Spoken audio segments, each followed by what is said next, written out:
Pemirsa di rumah, terima kasih masih setia pada dialog khusus edisi hari ini bersama Bapak Polis. Nah, jika tadi kita sudah mengulik terkait dengan program apa saja dan apa saja usaha yang telah dilakukan untuk mencegah bahaya dari kekerasan seksual pada perempuan dan juga anak, mari kita diskusi lebih lanjut terkait dengan isu-isu yang lebih mendalam lagi.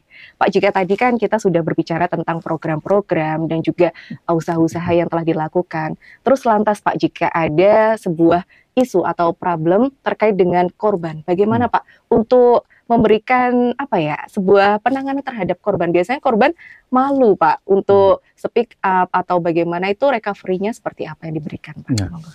Alhamdulillah Mbak Ulfa, Kota Kediri ini saat ini sudah mempunyai UPT PPA, yang mana UPT PPA ini adalah unit dari punya kita yang menangani langsung kaitannya dengan adanya kekerasan terhadap perempuan dan anak. Sudah dari tahun berapa ini Pak? Tahun ini. Oh, dari tahun ini, Masya Allah. Tahun ini baru dirilis ya Pak ya?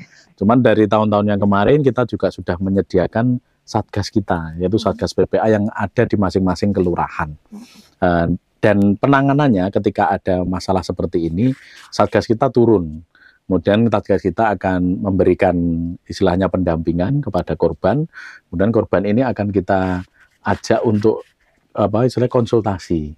Kita sediakan juga tenaga psikolog untuk memberikan istilahnya penguatan mental kepada si korban. Oh, begitu. Nah Pak, itu untuk pelayanannya sendiri, apakah harus melewati step by step? Apa korbannya itu bisa langsung gitu, apa jemput bola Pak sistemnya itu? Oh, bisa langsung, bisa. Bisa langsung ya Pak ya? Jemput bola dalam artian kita itu dihubungi, kita langsung. Istilahnya kita tidak pakai istilahnya yang syaratnya sulit-sulit, enggak. Dalam artian begitu ada kejadian kita langsung respon. Kita langsung adakan pendekatan, kemudian kita juga adakan pendampingan. Nah, ketika ini nanti istilahnya kita lihat ini butuh pendampingan yang lebih ahli seperti tadi psikolog tadi, nanti akan kita sediakan. Baik itu yang bersangkutan mau ke kantor kita ataupun yang ahlinya ini yang ke tempat yang bersangkutan. Kita menyesuaikan. Oh, menyesuaikan ya. Ini tadi programnya selama ini sudah berjalan Pak? Sudah, alhamdulillah. Sudah berjalan ya. Sudah berjalan. Sudah ada aduan gitu Pak ya? Oh, sudah banyak. Sudah banyak ya Pak ya? Alhamdulillah. Masalah banyaknya aduan itu tidak menjadikan tolak ukur bahwa Kota Kediri ini kota yang nggak aman, bukan. Tapi yang penting bagaimana kita itu ketika ada kejadian tapi respon kita itu bisa cepat. Tanggap itu ya Pak ya, yang penting itu. Nah, pastinya ya Pak ya, terkait dengan program baru itu ada namanya kampanye. Bagaimana sih Pak kampanye? Apakah mungkin ada sosmednya Pak dari dinas ini Pak? Oh, ada. Pasti ada. Nanti bisa di follow ya Pak ya, di bawah sini. Oke. Kita punya IG, kemudian YouTube juga ada, dari Facebook juga ada. Yang jelas kami juga yang tadi seperti Forum Anak, kemudian Duta Genre, mereka juga kami minta untuk punya IG juga. Semakin masif kita menginformasikan hal-hal ini kepada masyarakat, nanti masyarakat akan cepat tahu. Jadi tidak hanya satu kanal, tapi semua kanal media kita buat. Termasuk kita kerjasama dengan teman-teman Kominfo, Humas, kaitannya dengan biar masif untuk pemberitaannya. Iya. Jadi seperti itu tadi, bahwasanya DP3AP 2KB ini juga sangat sigap ya terkait dengan kasus-kasus yang ada di Kota Kediri ini sendiri. Nah Bapak, kan waktu 2024 seperti ini, tadi kan ada beberapa duta genre, yang lain-lain itu, apakah ada evaluasi terkait program-program seperti itu Pak? Oh ya pasti, jadi ketika di akhir tahun seperti ini kita itu mengadakan evaluasi untuk persiapan di tahun berikutnya. Nanti di awal tahun kita juga menjalin komunikasi dengan teman-teman forum itu untuk kita rencanakan dalam 1 tahun ke depan ini kita ingin melaksanakan apa yang nantinya harapannya semua kegiatan yang kita lakukan itu dampaknya langsung bisa dirasakan oleh masyarakat. Jadi tetap ada sebuah evaluasi pasti itu. Oke. Kembali lagi Pak, sedikit tadi terkait dengan korban sih Pak. Yang dari DP3AP 2KB itu bisa highlight Pak, korban itu sebenarnya membutuhkan apa sih Pak dari kasus ini sendiri? Apakah dia yang utama itu membutuhkan psikologis atau badan hukum atau seperti apa, bisa dijelaskan Pak? Memang kebanyakan mereka itu butuh dari tim ahli ya, psikolog seperti itu. Karena memang dampak dari kekerasan ini luar biasa ketika ini tidak kita Apakah trauma Pak? Iya, kebanyakan mereka pasti trauma. Kemudian dia itu kalau tidak dengan ahlinya ataupun teman-teman kita yang istilahnya memang sudah kita latih untuk bisa mendampingi, mereka itu akan berceritanya akan sulit. Oh, iya. Terkadang dengan keluarga pun mereka juga sulit. Tapi ketika dengan metode yang kita pakai, itu mereka bisa lebih lancar untuk menyampaikan apa yang menjadi keluhan mereka. Nah, inilah poin inilah yang kita ambil agar segera tertangani, biar tidak berlanjut kaitannya dengan gangguan maupun psikologisnya, traumanya itu.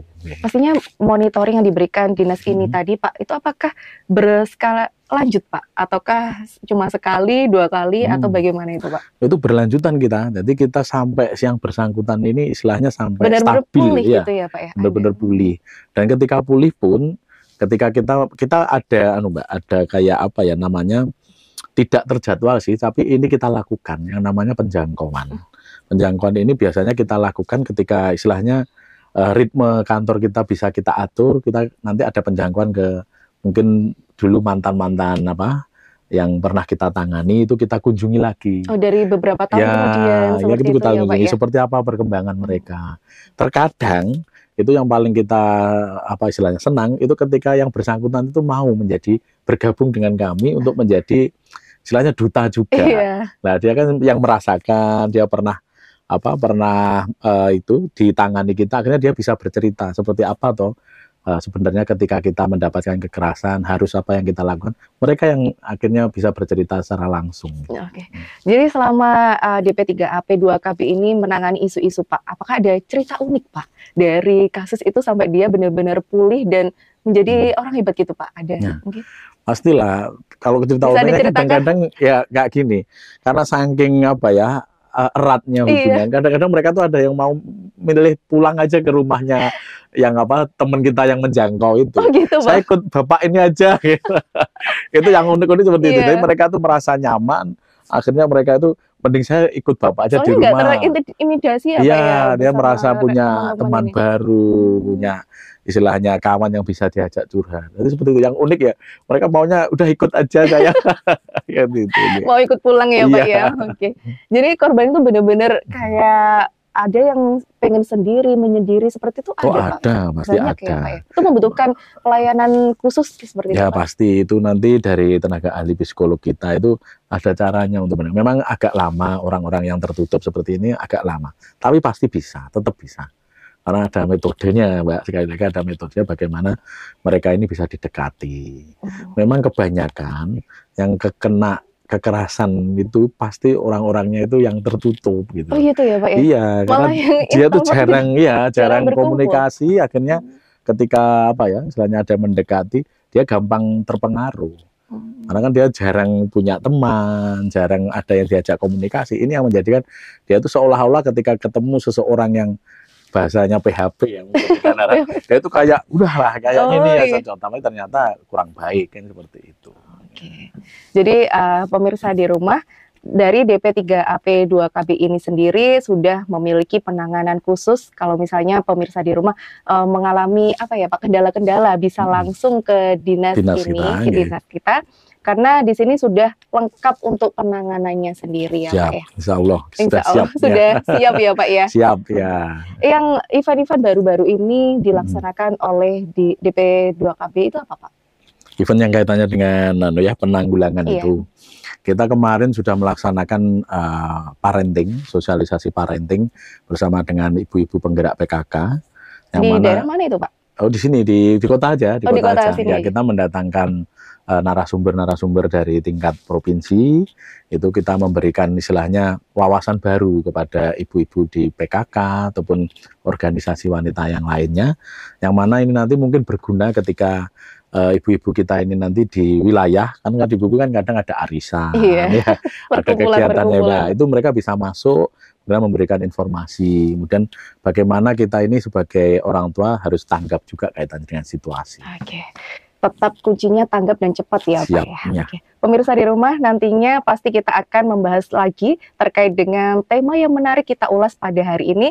Tentunya jangan kemana-mana, tetap di Dialog Khusus edisi hari ini setelah jeda pariwara berikut ini.